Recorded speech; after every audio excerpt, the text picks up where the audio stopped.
Whether you believe or not about the gold that is stored either by the United States Treasury or the Federal Reserve, there is a lot of intrigue surrounding these locations and the gold inside. We're going to be talking about 5 amazing facts about gold stored at the world's largest gold vault. And number 5 is quite interesting. We'll talk about it in this video as we explore.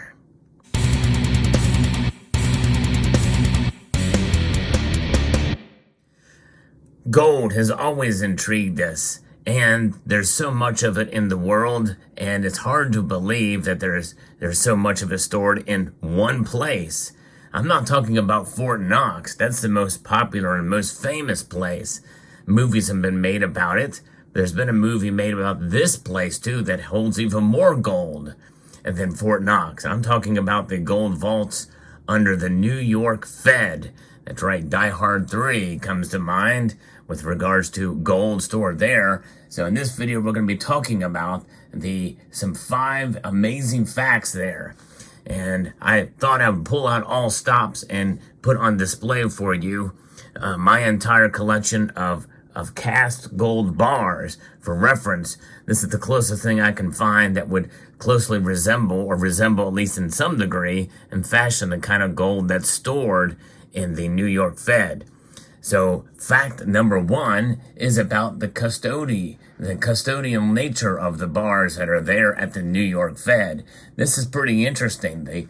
The gold custody is one of the several financial services that the Federal Reserve Bank of New York provides to central banks, governments, and official international organizations on behalf of the Federal Reserve System. The New York Fed's gold vault is on the basement floor of its main office building in Manhattan. It was built during the construction of the building in the early 1920s. The vault provides account holders with a secure location to store their monetary gold reserves. None of the gold stored in the vault belongs to the New York Fed or the Federal Reserve System at all. The New York Fed acts as the guardian and custodian of the gold on behalf of the account holders, which includes the U.S. government, foreign governments, and other central banks and official international organizations. No individuals or private sector entities are permitted to store gold in the vault. Much of the gold in the vault arrived during and after World War II, as many countries wanted to store their gold reserves in a safe location. Holdings in the gold vault continued to increase and peaked in 1973, shortly after the United States suspended convertibility of dollars into gold for foreign governments. At its peak, the vault contained over 12,000 tons of monetary gold.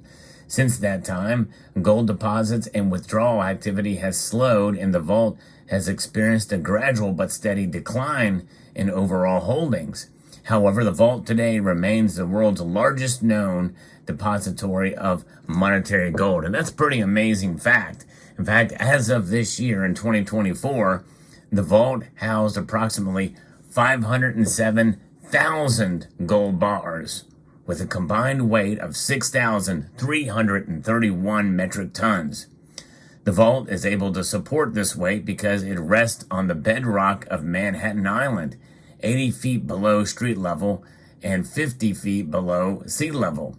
So you think about it, it's sort of like a bathtub down there. In fact, from another source, I found out that it actually rests 7 feet above that bedrock foundation. Gold bars are transported by elevator from street level to the vault's basement location. Once inside the vault, the bars become the responsibility of a control group consisting of 3 representatives, 2 members of the New York Fed Gold Vault staff, and 1 member from the New York Fed internal audit staff. These 3 individuals must be present whenever gold is moved in a compartment or a compartment is open in the vault, even to change a light bulb. This helps ensure proper safekeeping and maximum security for the gold. Yes, indeed. So you've got to know one of those in order to get down there into the Fed vault. And that will be coming later on. We'll be talking about that. how you can actually see that gold later in the video.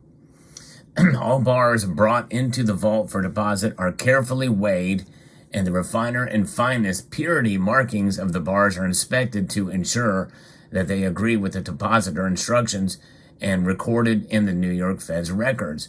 This step is vital because the New York Fed returns the exact bars deposited by the account holder upon withdrawal.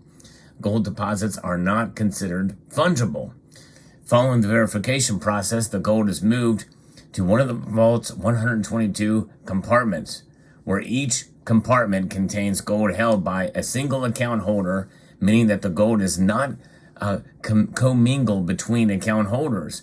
In rare cases, small deposits are placed on separately numbered spaces on shelves in a library compartment shared by several account holders. Each compartment is secured by a padlock, 2 combination locks, and the seal of an auditor.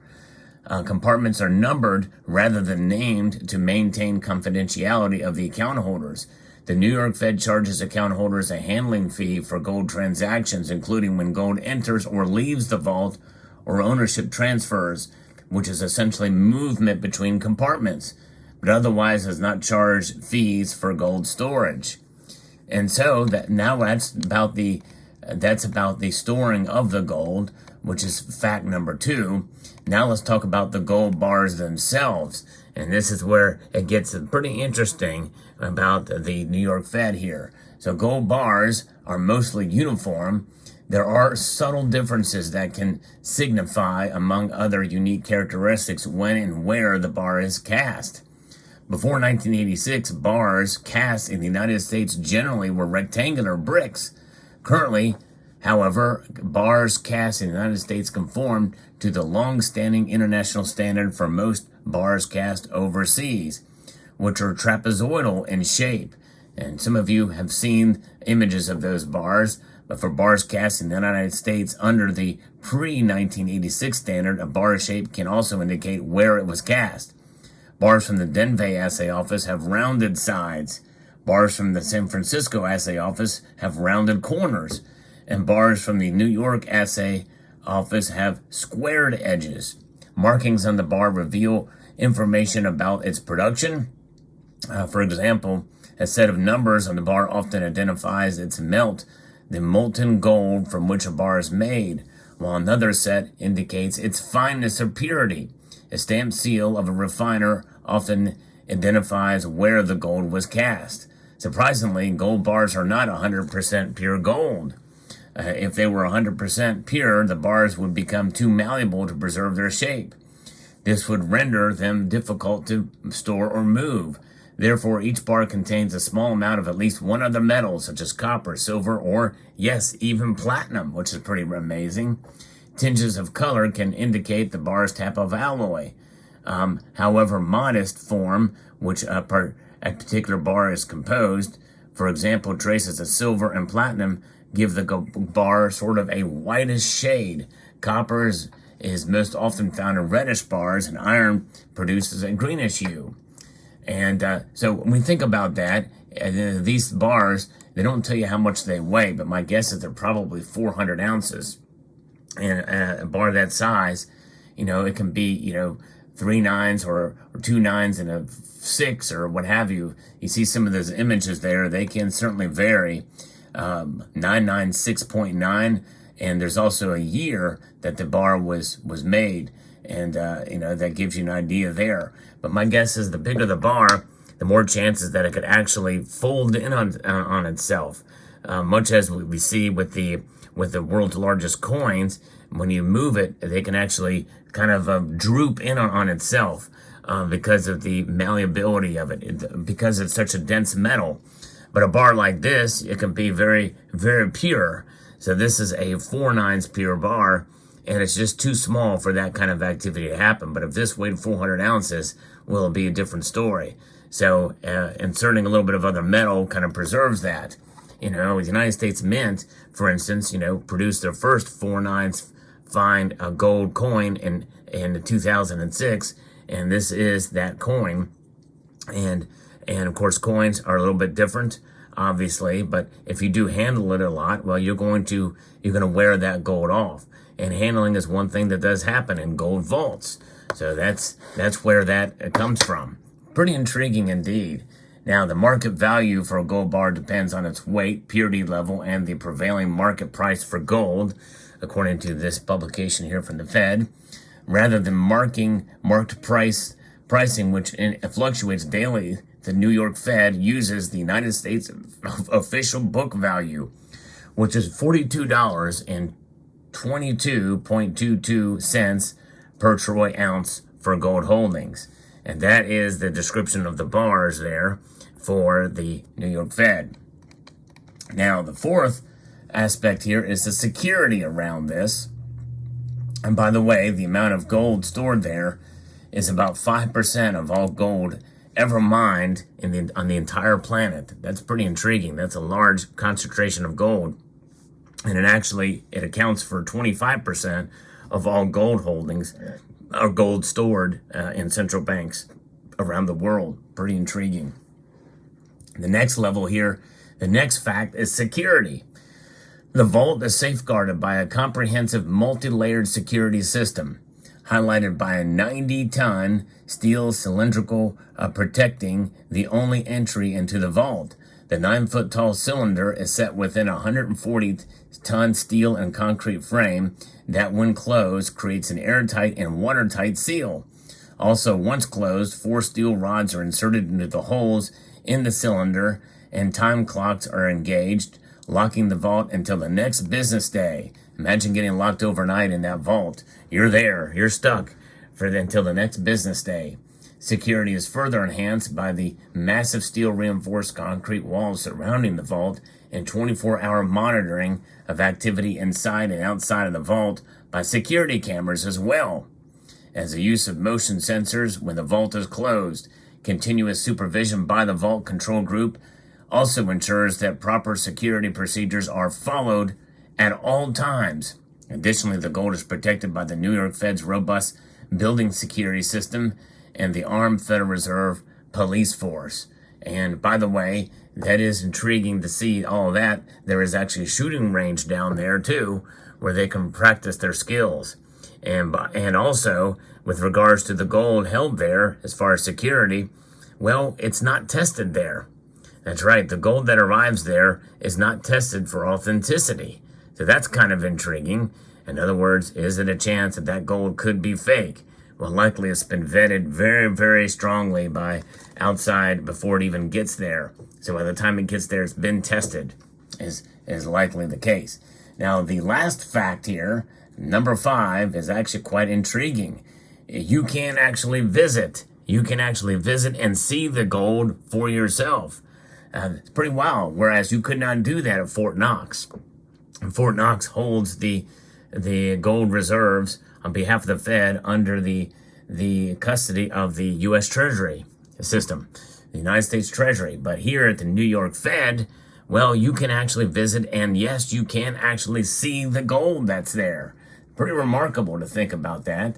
The New York Fed's Museum and Learning Center is open for school groups, though. In other words, you can individually, you used to be able to go there. In fact, some have actually been there, maybe even some in this community, but now it's only open for school groups. School group visits may include viewing the gold vault, subject to availability. In other words, it's not promised that you could actually do that. And in fact, I looked at another place. I did a lot of research on this because I was really hoping to get a definitive answer to this story. Now, it being 80 feet below street level and having all of this gold, 507,000 of these bars, and having the intrigue to be able to see this, and some of the images that you can find online showing the gold, you cannot take pictures when you do this tour. And so you don't really know for sure that it's there. And if you see there that most of it is not actually property of the United States, about 98% of it, and has the central bank holdings of about 36 foreign countries. But what we do know here is that there are tours and you can see it. But what are you looking at? Well, I'm not sure, because according to this source that I'm talking about here, from a Supercar Blondie, an article here. It says, ironically, parts of the vault are included in a guided tour with fake gold bars on display. Fake. So do they know? Is it that? But I've read other reviews that say that, hey, if you could lift one of these gold bars up, well, they'll give you a prize or something like that. But they say you can't touch it. Others say you can't touch it. But in all the places that I've looked on the internet, I've not seen anything other than this very recent story from the Supercar Blondie that says that the gold bars are fake, the ones that are on display. Which display is it? They're not very specific to that. Could it be dummy display that's kind of that's kind of a close-up view that just shows plastic bars or something like that just for display purposes? I don't know. But they say that you could look down the hall and see the gold vaults. But it's interesting. It's intriguing. Now, how do I know this gold here that you're looking at here is real? You don't know that. I mean, I can show you. I can do a test and show you that this gold is genuine.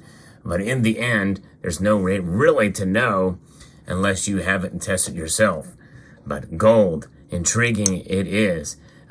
We know that if we can buy gold and we can hold gold, what does that mean for the United States? And as a custodian for other countries around the world.